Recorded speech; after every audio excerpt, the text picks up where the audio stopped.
It is my great pleasure to formally open the proceedings. My name is Adam Cohen. I am a professor in the art history department here at the University of Toronto and currently serving as the undergraduate coordinator for the Anne Tannenbaum Center for Jewish Studies. Today's lecture is the Shoshana Shier Distinguished Professor Lecture.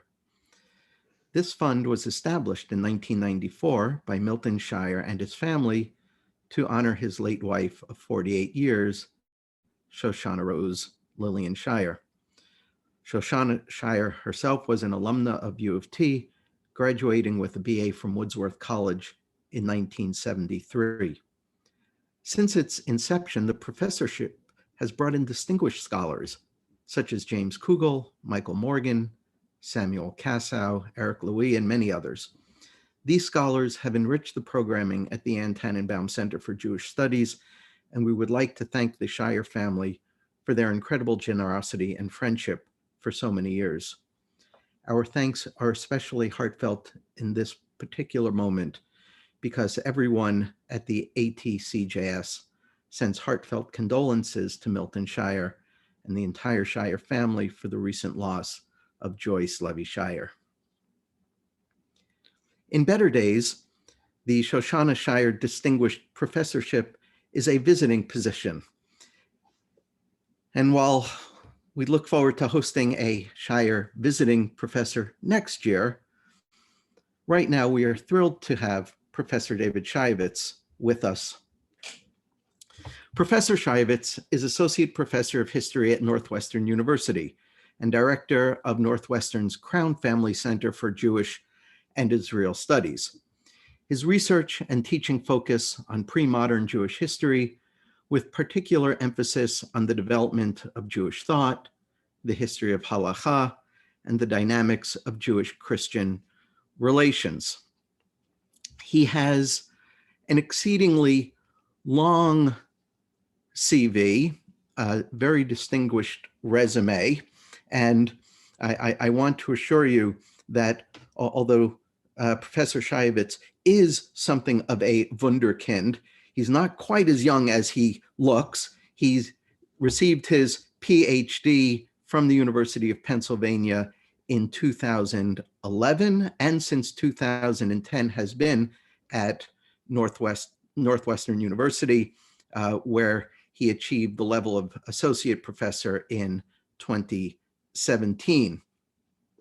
Among his many research contributions are an article called Christians and Jews in the 12th Century Werewolf Renaissance, published in the Journal of the History of Ideas in 2014, which was distinguished by being named the winner of the Van Cortlandt Elliott Prize from the Medieval Academy of America.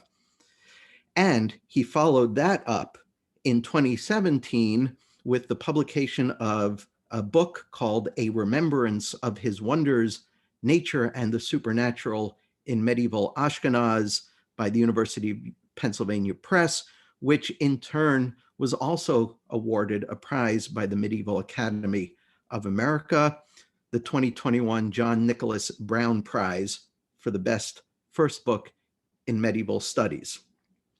So I think an Emmy and a Grammy are the only things left for Professor Shyovitz to complete the pantheon of awards, but it may not be especially meaningful to those of you listening to hear, oh, the Van Cortlandt Elliott Prize, the John Nicholas Brown Prize. But I can assure you, as a scholar of medieval studies myself, I can affirm that the Medieval Academy of America is the most prestigious scholarly organization for the study of the Middle Ages. And for an individual to win both of these prizes and to do so with scholarship that focuses on the medieval Jewish experience is a testament to the quality of Professor Shyovitz's work. I'll just read a couple of highlights from some of the reviews of his book. immensely erudite, enlightening, and stimulating, a meticulously researched study, groundbreaking.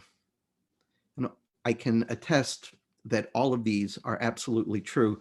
It's such a pleasure and a privilege for me to have the opportunity to introduce Professor David Shyovitz to you. I have a long description of his paper that he will be delivering to us in just a moment. It's called Reigning Cats and Dogs, Angelic Animals in the Jewish Mystical Tradition, but I think I don't need to read the lengthy description. You'll hear it for yourself. I presume that it is part of his forthcoming work, a book manuscript in progress called O Beastly Jew, Jews, Animals, and Jewish Animals in the Middle Ages. We are in for an intellectual treat, and I ask you to all join me in welcoming David Shyovitz virtually to the University of Toronto. Adam, thank you so much. It's really an exceedingly overly generous introduction. It's also just a pleasure to see you. You know, after a year in isolation, to see friendly faces, even over Zoom, is still really wonderful. So thank you so much for the introduction, for the opportunity to speak here. Thanks also to Professor Anastasis for her invitation, to Sebastian, who I think behind the scenes has been helping coordinate this talk, and it's great to see some familiar faces in the list of participants as well. So, and let me also thank the Shier family for the opportunity to speak today at the U of T. I'm going to pull up some slides just so that we have some visual things to look at as I'm speaking.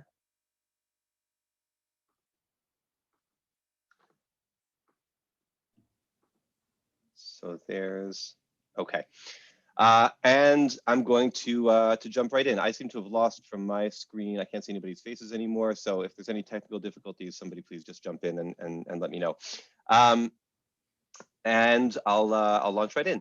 In the latter half of the 13th century, a cryptic Hebrew treatise was produced in Germany by an author associated with the school of Rabbi Nehemiah ben Solomon of Erfurt, known also as Nehemiah HaNavi, Nehemiah the prophet. This text, which was alternatively known as Sefer HaCheshek, which means the Book of Desire, or Shivim Shemot de Metatron, the 70 names of Metatron, consists of an enumeration of and a commentary upon the 70 distinct Hebrew names for the angel Metatron. Now, some of you may be wondering, who is Metatron? In fact, the Hebrew Bible and some of the earliest Jewish sources contain no reference to an angel with this name. Unlike, for example, better known angelic figures, Gabriel and Michael, and some of the so-called archangels who we may be familiar with. But by the 13th century, Metatron had gradually emerged as the most significant object of speculation in a wide array of Jewish angelological treatises, angelology meaning sort of the science or the theological system of thinking about angels. And he was also present in liturgical hymns, in works of mystical biblical exegesis, and so on. Unlike other angels in the Jewish textual canon, Metatron was believed to have lived on earth as a human being prior to his eventual ascension to heaven and angelification. And specifically, he was linked with Enoch, the descendant of Adam and the ancestor of Noah, whom the Bible describes as mysteriously having disappeared to walk with God in Genesis chapter 5. So here you can see all we know from the Bible about this mysterious figure Enoch. He walked with God for 300 years, and then he went to be with God, and he was no more. God had taken him away. And since at least late antiquity, Jewish mystics understood Enoch to have been so righteous that he was assumed into heaven and transformed into an angel. And as Metatron, this now angelified Enoch functioned as an angelic intermediary, a divine scribe who observed and recorded the deeds of humanity. He was frequently referred to as Sar HaPanim, the angel of the divine countenance, that is, the angel closest to God's own face or to God's own presence. Now, one of the first of Metatron's names listed in this book, Sefer HaCheshek, is Yehoel. You can see it highlighted here in this is the manuscript, one of the manuscript versions. And this name is glossed as follows. Yehoel has the same letters in Hebrew as Eliyahu, that is Elijah, because it's from the power of the angel Yehoel that Elijah appears to people. So what we're being told here is that when the letters of the name Yehoel are rearranged, they generate Eliyahu, the Hebrew name of the biblical prophet Elijah. And Yehoel and Eliyahu and Metatron are all being linked together here under this title. And Elijah was frequently himself linked with Enoch or with Metatron in an array of medieval Jewish writings. After all, both Enoch and Elijah were assumed into heaven while still alive via supernatural means. And you can see here, this is not a Jewish piece of art, but a Christian illumination, where on the left-hand side of your screen, you can see Enoch, only his feet are visible because he's being swooped up into heaven. On the right-hand side of the screen, you can see Elijah also on his way up to heaven, both of them while still embodied, while still alive. And in the center, of course, for Christians is the symbol or the person who brings to fruition both of these previous ascensions into heaven, which is Jesus. You can see another example of this in a 15th century depiction, and we could find many more examples of these as well. So Enoch, Elijah, and in Christianity at least also Jesus. We'll come back to these pairings as we go. Now, let's see. However, the name Yehoel is not merely an anagram in this text. The text proceeds to explain that it also has numerological significance. So in Gematria, Yehoel has the same value as the Hebrew word ben, which means son or child, because Metatron was a person, a ben Adam. That is, he was Enoch, the son of Jared. Now, Gematria refers to a system of letter number equivalencies in which the letters of the Hebrew words correlate with specific numerical values. And so you can then take the letters of Hebrew words and add and subtract them and form sort of biblical numerical equations. And the numerical value of the word Yehoel is 52, which is the same value as the Hebrew word ben, which means son or child. And this is the case, our text suggests, because Yehoel, aka Metatron, was born to a human being. He was a ben Adam, that is, he was born as Enoch. Now, believe it or not, although this may sound very abstruse, up until this point, we're actually on relatively familiar terrain when it comes to mystical biblical interpretation. None of this would have been particularly innovative by the 13th century. However, here is where things start to get pretty weird, because the continuation of the passage actually shatters any pretense of familiarity. We read, in Gematria, Yehoel also has the same value as Kelev, or dog, because he's full of heart, kulo lev, there's a pun there, Kelev, kulo lev, and he barks the words of Torah like a dog. And thus it's written, when Elijah comes to town, dogs are playful. So like the word Yehoel and the word Eliyahu and the word ben, the Hebrew word Kelev, or dog, also yields a sum of 52 in Gematria. And for the author of our passage, this equivalency is no coincidence. Rather, it points to Metatron's essentially canine character. Like a dog, like a Kelev, he's full-hearted, kulo lev, and he enthusiastically barks the words of Torah. And the final line in the passage alludes to a cryptic homily in the Babylonian Talmud, in Tractate Bava Kama, which matter-of-factly asserts that when dogs cry, it means the angel of death is coming to town. Whereas when dogs are playful, it means Elijah the prophet is coming to town. Now, in its original Talmudic context, the meaning of this dictum is obscure. But the author of Sefer HaCheshek seems to believe that it can be comprehended in light of the broader numerological linkage between dogs, the prophet Elijah, and the angel Metatron. Now, here I should note that in its broadest outlines, the notion that angels are somehow linked with certain kinds of animals or certain species of animals might not have been all that surprising in 13th century Ashkenaz, especially to an author who was mystically inclined. After all, the prophet Ezekiel had described the cherubs who comprise God's celestial chariot, God's Merkavah, as possessing four faces, that of a human, a lion, an ox, and an eagle. And you can see the verse from Ezekiel chapter 1 and one medieval Hebrew illumination, sort of depiction of that verse on the slide here in front of you. This is from the Leipzig Machzor, where you can see the human and lion and eagle and oxen representations of the cherubim in God's chariot.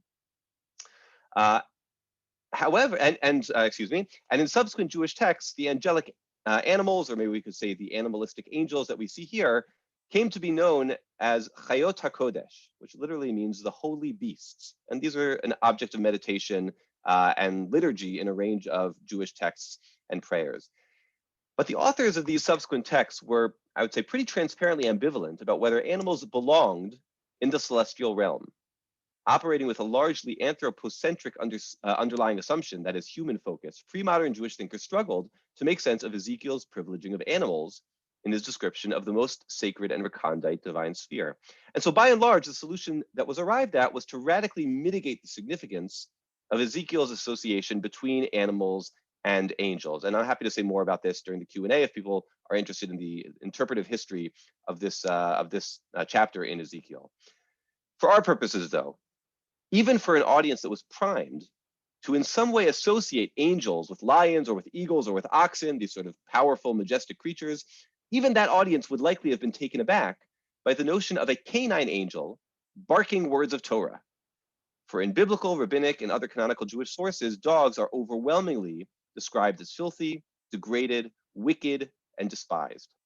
Joining Metatron, the loftiest of angels, to what prior Jewish authors had deemed to be the lowliest of animals, was a radical and, to my knowledge, wholly unprecedented exegetical maneuver.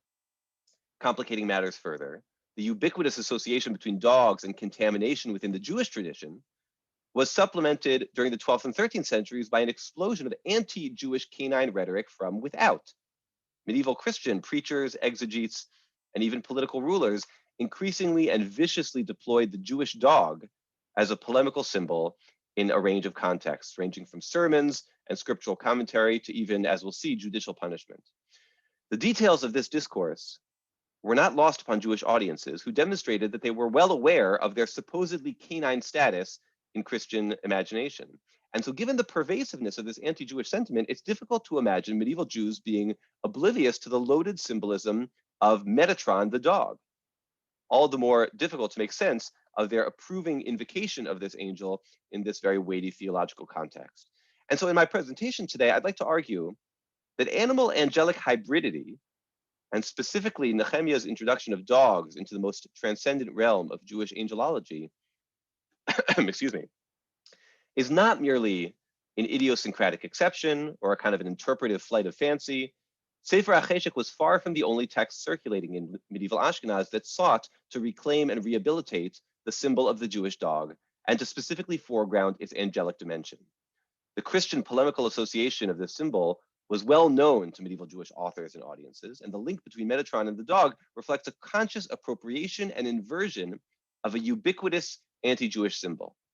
Indeed, as I will try to show, the medieval reception of the Jewish dog motif reflects a broader tendency in Ashkenazic Jewish thought to consciously efface the conceptual boundaries distinguishing humans from animals, or maybe we should say distinguishing human from non-human animals.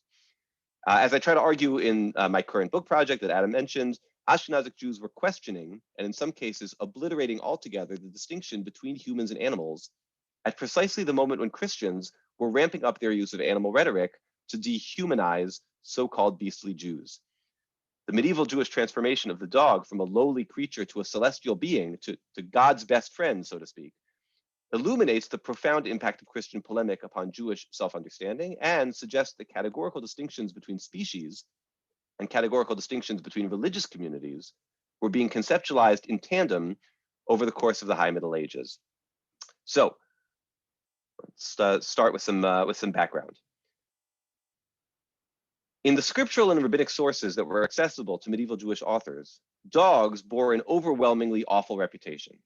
In the Hebrew Bible, dogs function as a recurrent symbol of filth and degradation.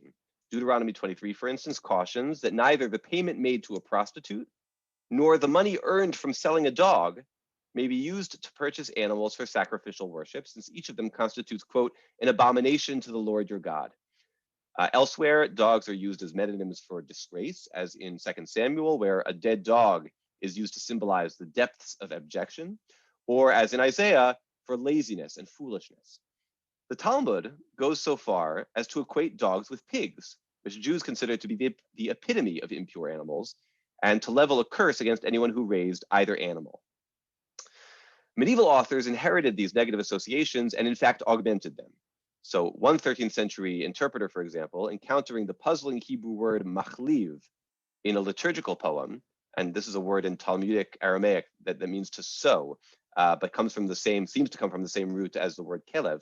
So he actually read machliv as to act in a canine manner, deriving it from an otherwise unattested infinitive, lehachliv. The accompanying gloss explains that one who acts in a canine manner has a cruel heart and stiff, obstinate neck like a dog.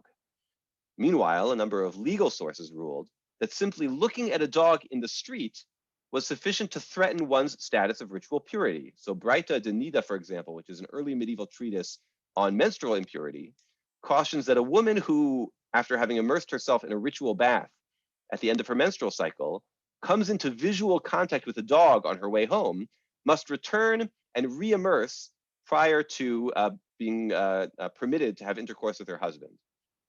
The Zohar, the classic of Jewish mysticism that circulated beginning in the 13th century in Spain, asserted that dogs are the prototypical manifestation of the Sitra Achra, the other side, the forces of metaphysical evil that emanate from the demonic realm. Picking up on strands in prior midrashic works, the Zohar weaves together a tight web of scriptural associations between dogs and Jacob's wicked son Esau, the cursed nation Amalek, the sorcerer Balaam, the archdemon Samael, and a host of other disreputable figures and demonic forces. In one particularly evocative passage, the Zohar informs us that these canine forces were given license to consume the sacrifices in the temple whenever the children of Israel were being particularly sinful. So here's from early on in the printed Zohar: when sin prevailed, the other side was emboldened to send a dog to eat the offerings. What is the name of that dog? Baladan is its name, for it is excluded from the category of Adam, of human, but rather it's a dog. And its face is a dog. Now here I want to emphasize three sort of facets of this very cryptic passage. First, dogs are the archetypical reflection of the demonic, right? The Sitra Achra sends specifically a dog to consume sacrifices off the altar. Second, that dogs are the polar opposite of the human. Right? The name of this demonic dog is specifically Baladan, not Adam, not human. And three, that the emphasis is placed on this dog's canine face, right? It has the face of a dog. And this is a sharp contrast with Nehemiah's association between dogs and Metatron, the Sar HaPanim, the angel of God's face, the angel of God's countenance. So a collapsing of that distinction that the Zohar is making very sharply. Now, by the close of the Middle Ages, the association of dogs with evil had taken on cosmic and even eschatological significance. The Polish Kabbalist, Natan Netashapira, provides a fascinating example of this dynamic. Shapiro was heir to the esoteric traditions of Nehemiah ben Solomon of Erfurt, and he transmitted this numerological link between Elijah and the dog, right? The fact that both of them are equivalent to 52. But he marshaled it for a radically different purpose, right? He shows that if you equate Kelev Ra, which means wicked dog, or rather, if you calculate the value of Kelev Ra, wicked dog, it comes out to the same numerical value as these other theologically freighted terms. Merkavat Me'ah, the impure chariot, again, the forces of cosmic evil. Baal Tzefon, a sort of an idolatrous mode of worship described in the book of Exodus. And even Yeravam, or Jerovam, who's the first king of the northern kingdom in First Temple times, who sort of causes a schism, right? Who takes the 10 tribes of Israel away from the 2 tribes of Judah and leads to this force, again, of schism, of division. So having shown that the dog is threatening to God's chariot, that it's associated with national rupture and with idolatrous worship, Nathan then goes on to set up Elijah as the eschatological figure who will eventually set things right because of his ingrained power over demonic forces. So he says, since the essence of the demonic realm is the wicked dog, therefore Elijah, whose name is equal to dog, to Kelev, will eventually come to repair the wicked dog. So Nathan is here utilizing that same logic we saw at the outset, but he's inverting its logic. Elijah's canine character is a reflection of his dominance over the forces of evil, not a reflection of his innate goodness, as Nehemiah seemed to imply when he described dogs as full of heart, as kulo lev. Now, the association between dogs and evil was a key element not only of medieval Jewish culture, but of medieval Christian culture as well. And Jews occupied a central role in this evolving discourse. So here I'm going to digress just for a couple of moments to survey some broader developments, but don't worry, we're going to come right back to dogs in a second. In the High Middle Ages, the question of what distinguished a human from an animal was an extraordinarily fraught one, and the stakes were particularly high for Jews. The 12th and 13th centuries saw an explosion of anti-Jewish animal rhetoric, whose professed goal was to dehumanize Jews, to show that Jews' similarities with animals diminished their human status. Such links between Jews and animals pervaded theological and scientific and artistic sources. Thus, medieval bestiaries illustrated moralizing encyclopedias of the natural world, of the animal world, equated Jews with a number of threatening and repellent beasts, including owls. Right? Owls are nocturnal birds who are akin to Jews in that Jews prefer the darkness of theological error to the light of Christianity, or to hyenas, who prefer scavenging dead flesh rather than eating living prey, again, like the Jews who are sort of feeding on death and darkness, and even monstrous hybrids like the manticore. So this is sort of a mixed human-animal creature, very ferocious, as you can see from the leg, the human leg that it's holding in its mouth. And according to some historians of art, that hat that the manticore is wearing is meant to be understood as a Jew's hat, right? If you look at the depictions of Jews in medieval art, oftentimes that conical hat is meant to designate characters as being Jewish. The 13th century also saw the rise in German lands of the Judensau motif. And this is the idea that you find in sculpture, as you see on the right, or in paintings, as you see on the left, in lots of different kinds of modes of different kinds of media. The idea that Jews don't eat pigs, but that's not because of kosher laws. It's not because they think pigs are disgusting. It's actually because Jews are themselves akin to pigs, right? Because they, as you can see, nurse from the milk of pigs, or do all kinds of other disgusting scatological things with pigs. This comes to be a tightly interwoven set of associations, specifically in Germany, beginning in the 13th century and then onward. And so in all these instances, the association between Jews and animals speaks to their essential interchangeability. These images are meant to evoke disgust and repulsion, but they also, sort of not very subtly, undermine Jews' human status by suggesting that they do not adhere to the appropriate boundaries between humanity and animality, either because they engage in disgusting contact with animals, as is the case with the Judensau, or because they are themselves human-animal hybrids, as is the case with the manticore. Peter the Venerable, the mid-12th century abbot of Cluny, which was the most prominent monastic house of the High Middle Ages, encapsulated this line of thinking in his treatise on the inveterate obstinacy of the Jews. And we're going to read a relatively long quote, which I hope will be worth it. He says, "It seems to me, O Jew, that with so many proof texts and with so many arguments, I've satisfied every human being, I think, on those matters pertaining to the questions proposed." Now, in context, this is coming at the end of a long polemical treatise where Peter is trying to convince his Jewish interlocutors of the falsehood of Judaism and the truth of Christianity. And so he says, I've surely convinced you by now that logic is on my side, right? I've convinced any human being, right, by now would have come around to my way of seeing things. But if I've satisfied every human being, he says, then I've satisfied you too, if nonetheless you are human. But in fact, I do not dare avow that you are human, lest I lie, because I recognize that that rational faculty that separates a human being from other animals or wild beasts and gives precedence over them is extinct, or rather buried in you. Even your psalm provides evidence of these things to me, where it deplores that a man is turned into a wild beast. It says, man, when he was in honor, did not understand. He's been compared to senseless beasts and made like unto them. Quoting from Psalms 48. Peter goes on to say, you cannot deny that this is said of you, Jews specifically, or you individually, in whom all reason has been eclipsed. Now, why should you not be called a wild animal? Why not a beast? Why not a beast of burden? Consider the cow, or if you prefer an ass, since there's none that is more stupid among the herd animals, and listen together with it to whatever they can hear. What difference will there be between your hearing and that of the ass? What distinction? The ass hears but does not understand. The Jew hears but does not understand. So forgive me for this long quote, but I think Peter's point is quite clear. Jews, by virtue of their having rejected Christ, have demonstrated their lack of reason and hence their lack of humanity. Lacking humanity, they therefore have more in common with cows and with donkeys than they do with human Christians. A wide range of animals were deemed fitting symbols of Jewish bestiality, but perhaps the most frequently invoked animal in anti-Jewish Christian polemic was the dog.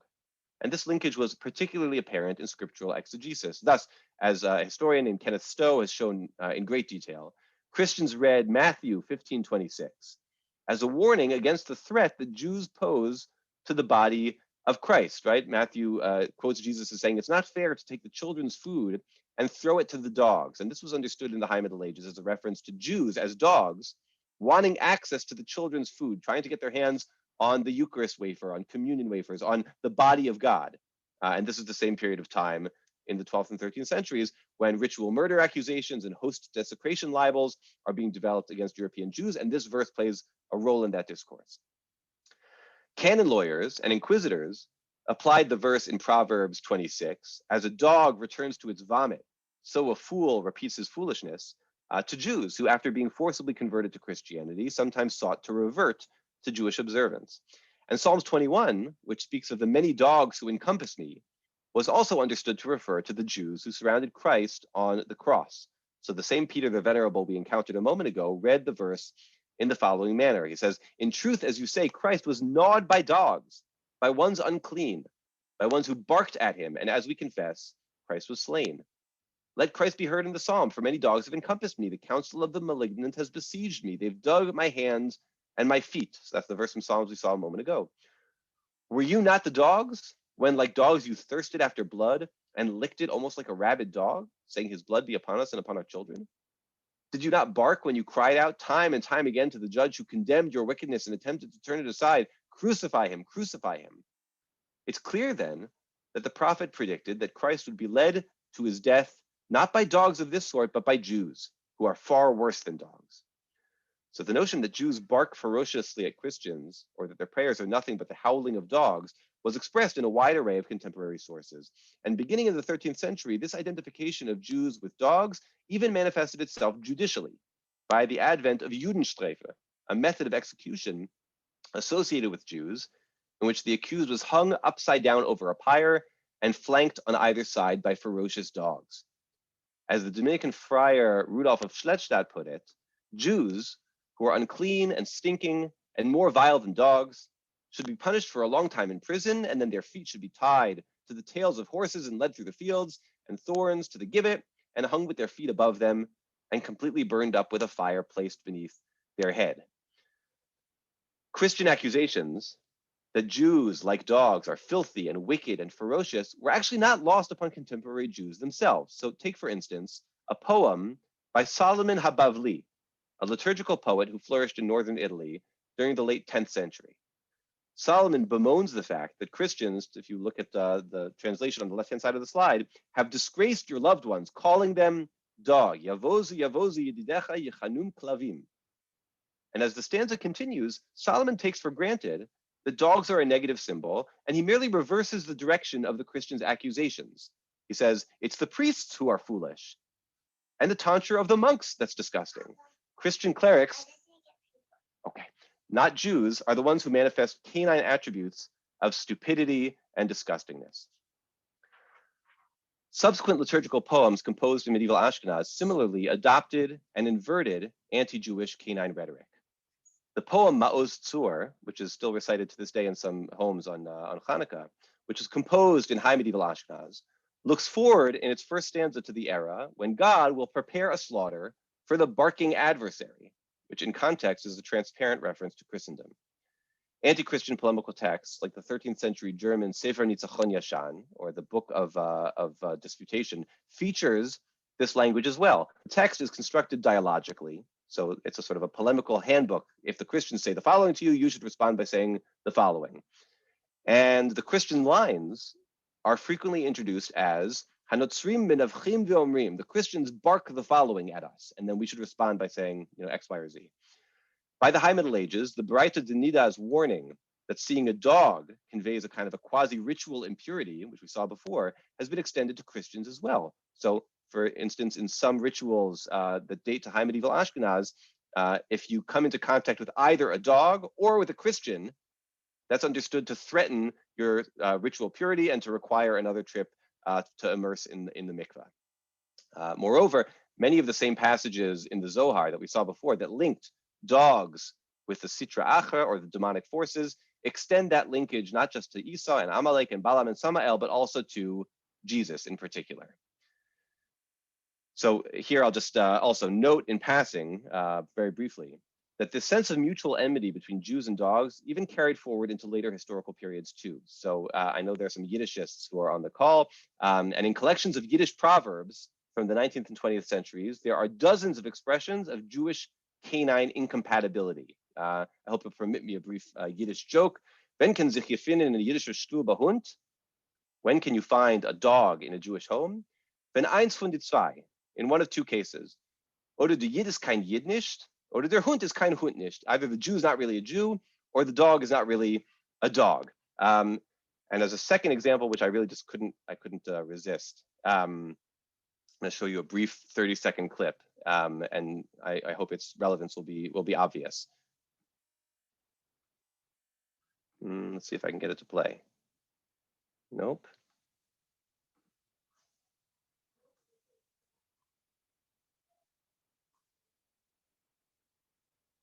There we go. ברק מצווה, או בתרגום חופשי, נביחת מצווה, וכן, זה מה שאתם חושבים. בבג"ץ, זה יהודי, וגם זה יהודי, והוא, ברור, סבתא שלו הייתה רב, בטח שהוא יהודי, וגם זה, וגם זה, וגם זה, וגם זה. רק יהדות התורה תשמור על היהדות שלך, של הילדים שלך, ושל הנכדים שלך.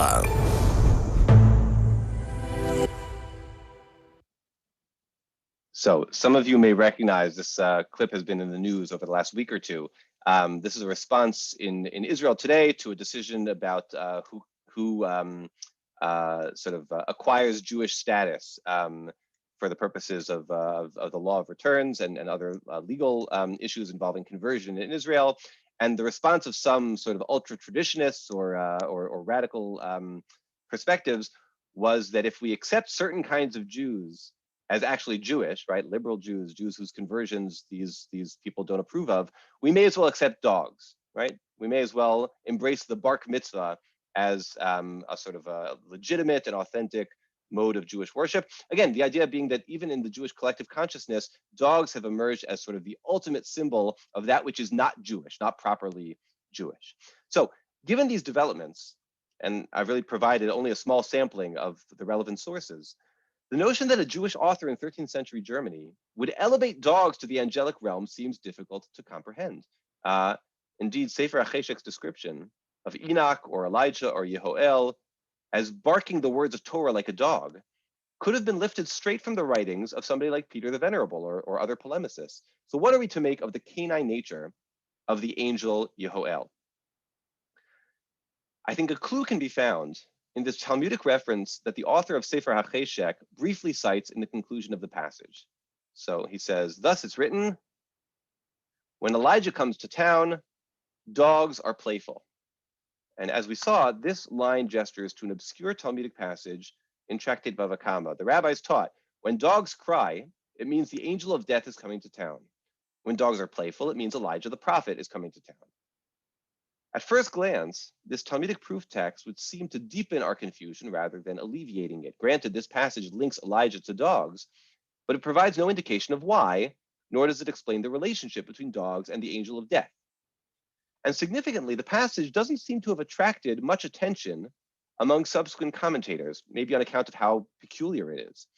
While medieval Jewish authors at times alluded to dogs' innate ability to sense oncoming danger, right? So maybe we'd understand that dogs crying means that death is coming, is some sort of an instinct that they have.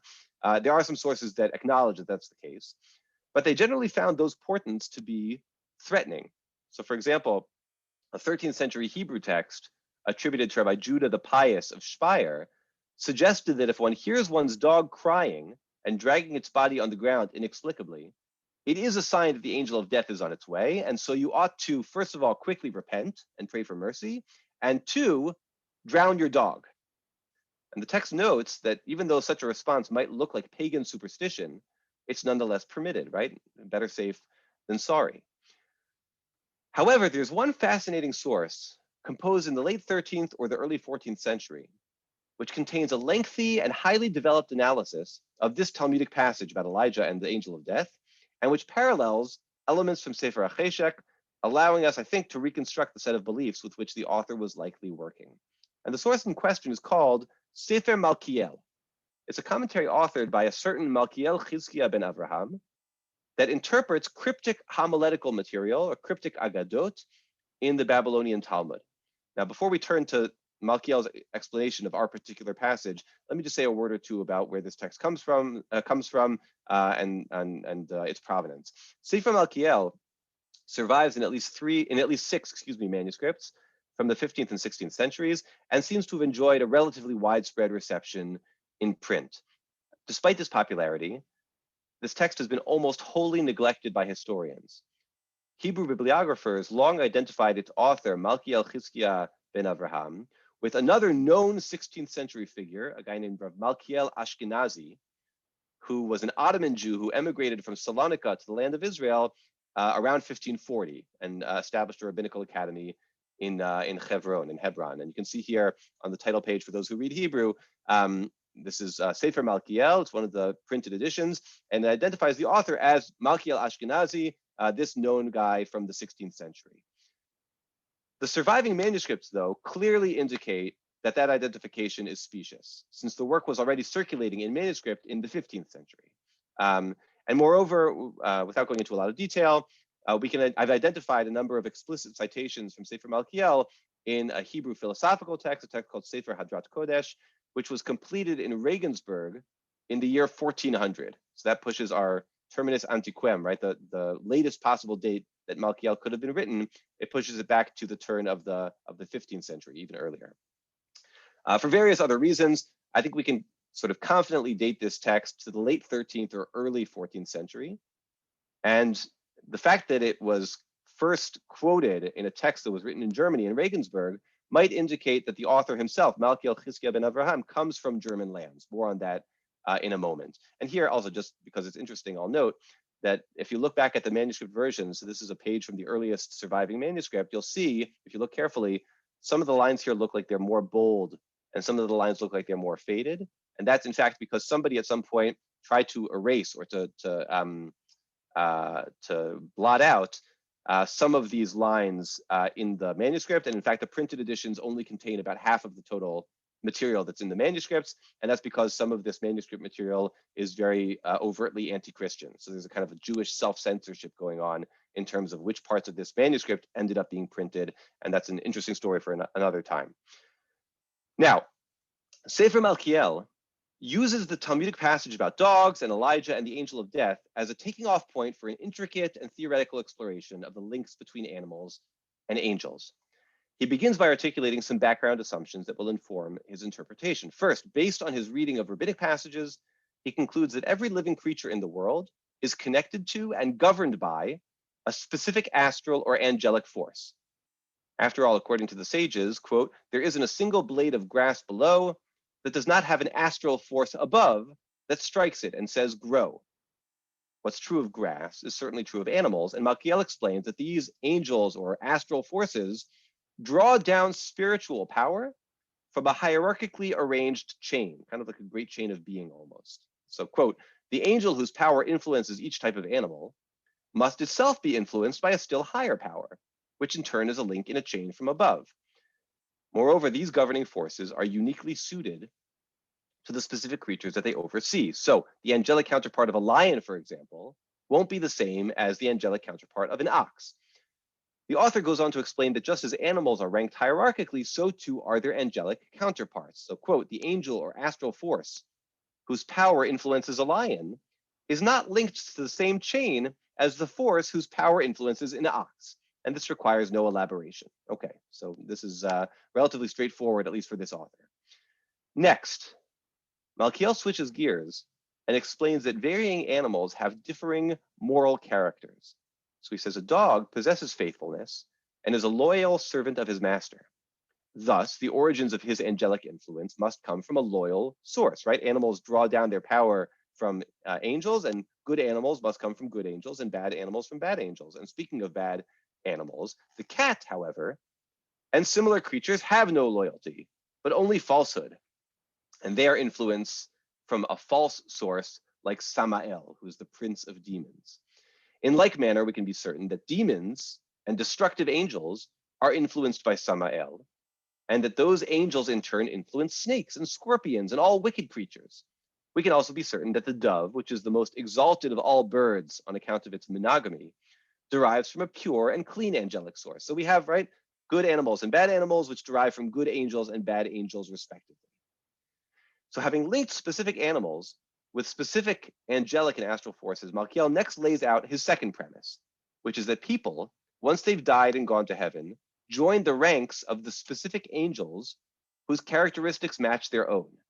Thus, kind people become attached to the angels of kindness, merciful people become attached to angels of mercy, and, quote, someone who is zealous for God during his lifetime will join the rank of the angels who share that trait. It therefore follows that the prophet Elijah, who proclaims that he was zealous for God in 1 Kings, quote, was tied and connected to those angels who manifest zealotry, to the extent that angels of that group escort him everywhere he goes. This is the very same angelic force that oversees dogs, for as we've seen, quote, there's no species of animal as loyal and zealous towards his master as the dog. So when Elijah approaches a town, he brings an angelic entourage in his wake, including, quote, the prince of dogs, Sar HaKlavim, who increases the canine spiritual emanations, the Shefa Klavi, which lead dogs in towns to become playful. Dogs, in other words, can sense Elijah's presence and rejoice in it. When the angel of death comes to town, however, dogs can sense it as well, and they cry out because the angel of death, quote, is Samael, the most disloyal servant of his master. When he approaches a town, he's joined by all those who are linked to him, such as the prince of cats, Sar HaChatulim, which stands in opposition to dogs. Samael brings an angelic entourage of his own, one characterized by falsehood and rebelliousness, since, quote, the cat is influenced by the source of falsehood and demons, which is galling to dogs, who are called in Hebrew kelev, since they're full of heart, kulo lev. So again, that pun on dog is present here as well. Now, having explained the Talmudic passage, Malkiel proceeds to offer two proofs for the existence of what I've called here reigning cats and dogs, angelic forces linked to and identifiable with animals. The first proof derives from yet another bizarre Talmudic passage, this one in Tractate Brachot, which Malkiel bemoans is, quote, despised by the philosophers who at best treat it as an allegory. And that passage is this one on the screen, where we learn that if one wishes to see demons, he should take the afterbirth of a black she-cat, the offspring of a black she-cat, the firstborn of a firstborn. He should roast it in fire and grind it to powder, and then let him put some of it in his eye, and he will see them. Let him also pour it into an iron tube and seal it with an iron signet, that they should not steal it from him. Let him also close his mouth, let he come to harm. So for Malkiel, the magical spell that's described in this passage in the Talmud is authentic, and it can be rationally understood. He explains that angelic or demonic forms can impress themselves onto matter like a seal onto wax. And here he's using sort of the Aristotelian vocabulary of form and matter. This is terminology that was prevalent in medieval Jewish philosophical discourse. Once the form is impressed onto the matter, it remains there, such that the demonic form remains entrenched within a cat's physical body even after it's died. And the ashes of an incinerated cat therefore contain demonic power in potentia.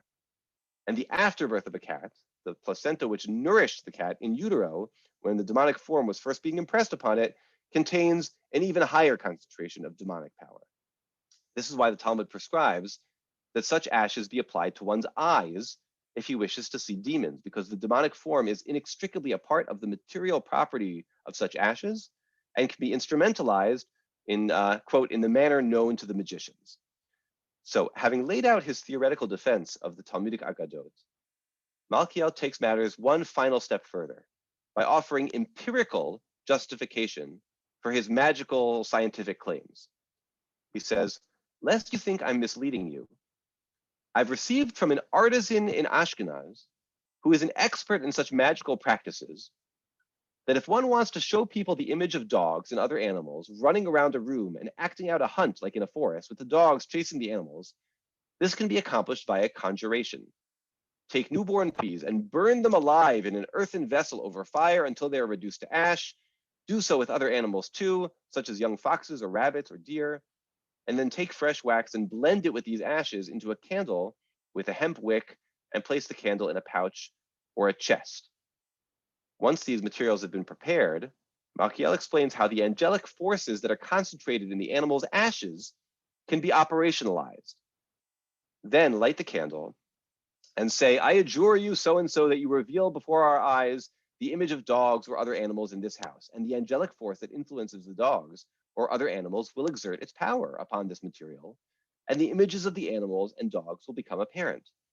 This matter was taught to me by a great man, recognized for these actions in all the lands of Ashkenaz, whose name precedes him from afar.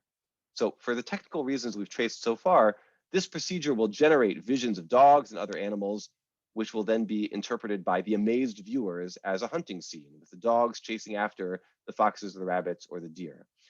Malkiel calls this process conjuration. In Hebrew, this is achizat einayim.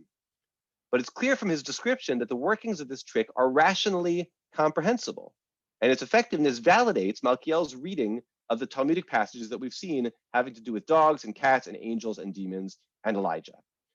Now, the fact that Malkiel specifies that he's been taught this trick by a magician, quote, in the land of Ashkenaz, is very significant for a number of reasons. First and foremost, Malkiel never specifies whether the magician with whom he was in contact was Jewish or Christian.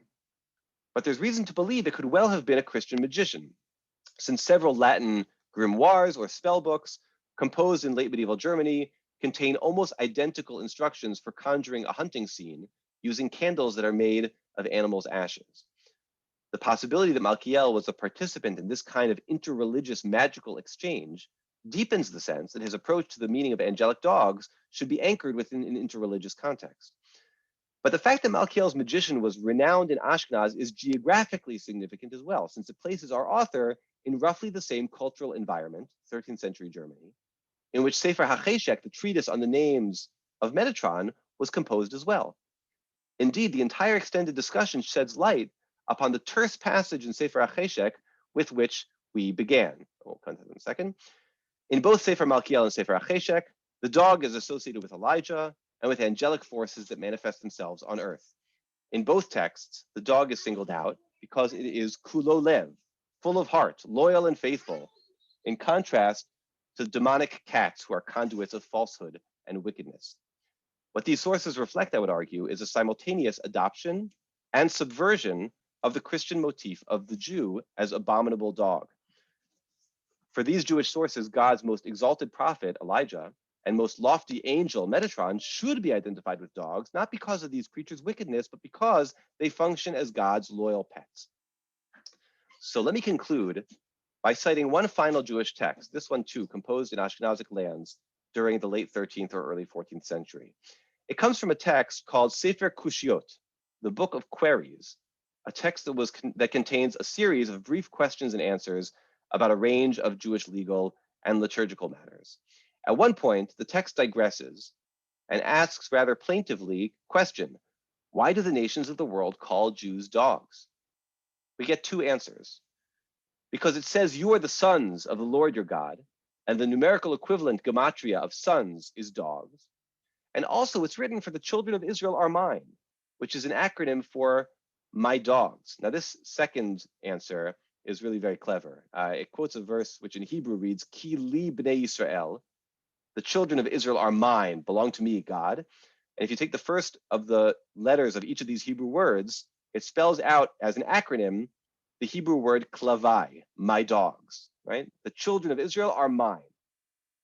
And in the first answer, we have a similar logic. You are the sons of the Lord your God. And we have the same play on gematria, the equivalent between sons and dogs, banim and klavim, both of which, as we saw in Sefer HaCheshek, are equivalent with one another. However, Sefer Kushiot renders explicit that which Sefer HaCheshek, our earlier text, left implicit, that the Jews' canine nature is not, as Christians would have it, a mark of opprobrium, but rather a sign that they're members of God's household, his loyal and loving sons. Indeed, the fact that this equivalence between klavim and banim is invoked here in response to Christian accusations suggests that it's meant as a reply, we'll skip this, to the specific Christian charge I mentioned earlier, namely that Jews pose a threat to the Corpus Christi, since, quote, it's not fair to take the children's food and throw it to the dogs. For our Jewish author, Jewish dogs don't stand in opposition to God's children. Banim and klavim, dogs and God's children, are actually one and the same. Now, I've gone a little bit over the time that I thought I would go, so let me conclude very, very briefly. What I've tried to sort of emphasize throughout this talk is that the interreligious and polemical dimensions of the Jewish dog, the symbol which Christians weaponized, was proudly claimed by at least some Jews, right, who understood, but then embraced rather than rejecting the notion that Jews are equated with dogs, that animals are subordinate to and inferior to human beings. And if we had more time, or in the Q&A, if people would like, we can speak some more about the sort of hierarchical ranking or the dichotomy, the supposed dichotomy between humans and animals that all of this material, I think, undermines, right? The idea that humans and animals are categorically distinct is being consistently undermined and questioned and interrogated over the course of these sources and others like them.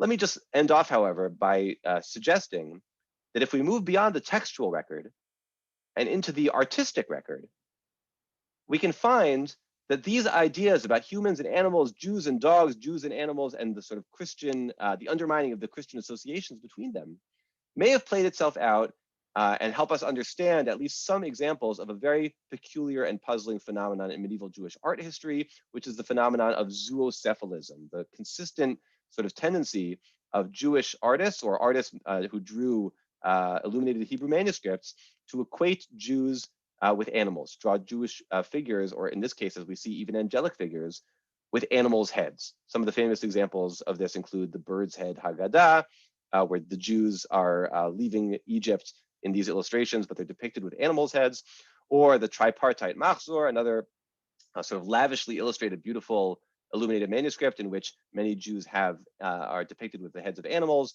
or the Ambrosian Bible, another sort of well-known example of this phenomenon. Or this is the image we started with, the Laud's Machzor, where the angels themselves have the heads of, in this case, lions. We may be able to think more about the way that the visual and textual and theological and artistic expressions of this equation between humans and animals may have been a sort of a major animating force within medieval Ashkenazic culture. That's a phenomenon I'd be happy to talk more about during the Q&A. So again, with apologies for having gone slightly over my allotted time, thanks very much to all of you for your attention, and I really look forward to discussing further, and I'm happy to take some questions.